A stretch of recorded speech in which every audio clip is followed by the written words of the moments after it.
नमस्कार। अभी एक बहुत बड़ा फैसला आया है। कॉलेज की फाइनल ईयर की परीक्षाओं को लेकर सुप्रीम कोर्ट ने आज अपना फैसला सुनाया है। सुप्रीम कोर्ट ने कहा है कि फाइनल ईयर की परीक्षाएं रद्द नहीं की जाएंगी। जिन राज्यों ने अपने हिसाब से फाइनल ईयर की परीक्षाओं को रद्द किया था, सुप्रीम कोर्ट ने उन राज्यों से कहा है कि हालात को देखते हुए वो यूजीसी से बात करके डेडलाइन पर फैसला ले सकते हैं, लेकिन वो परीक्षाओं को रद्द नहीं कर सकते क्योंकि वो उनके अधिकार में नहीं आता है।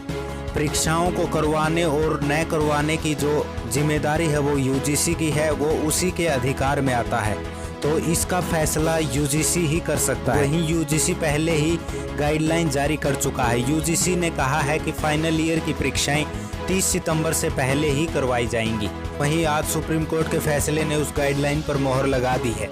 सुप्रीम कोर्ट के फैसले से ऐसा लगता है कि सुप्रीम कोर्ट ने यूजीसी की 6 जुलाई की गाइडलाइन को सही माना है और सुप्रीम कोर्ट ने यह कहा है कि राज्यों को परीक्षाएं रद्द करने का कोई अधिकार नहीं है, लेकिन स्टूडेंट बिना परीक्षाएं दिए प्रमोट नहीं होंगे।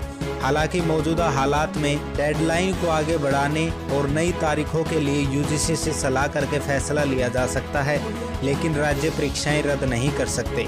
सुप्रीम कोर्ट के बेंच ने फैसला सुनाते हुए कहा कि छात्रों के भविष्य का मामला है।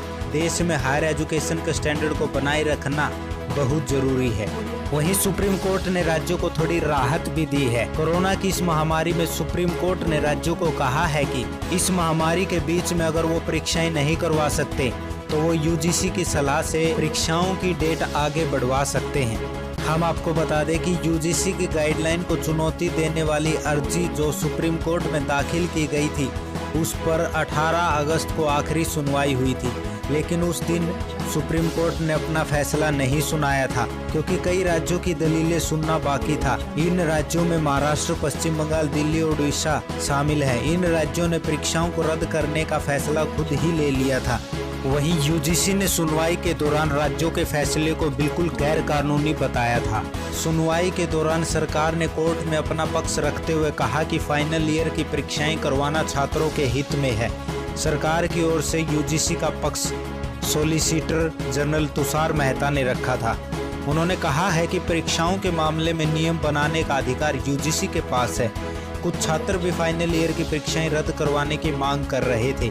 उन्होंने इंटरनल इवैल्यूएशन या पिछले सालों की परफॉर्मेंस के आधार पर प्रमोट करने की मांग कही थी और आज इन सब मांगों पर सुप्रीम कोर्ट ने पूर्ण विराम लगा दिया है और यूजीसी की गाइडलाइन को ही सही मानते हुए आज अपना फैसला सुनाया है। ऐसे ही मज़ेदार खबरों को जानने के लिए My7 चैनल को सब्सक्राइब कर लें ताकि हम आगे भी आपको ऐसी रोचक खबरें देते रहें।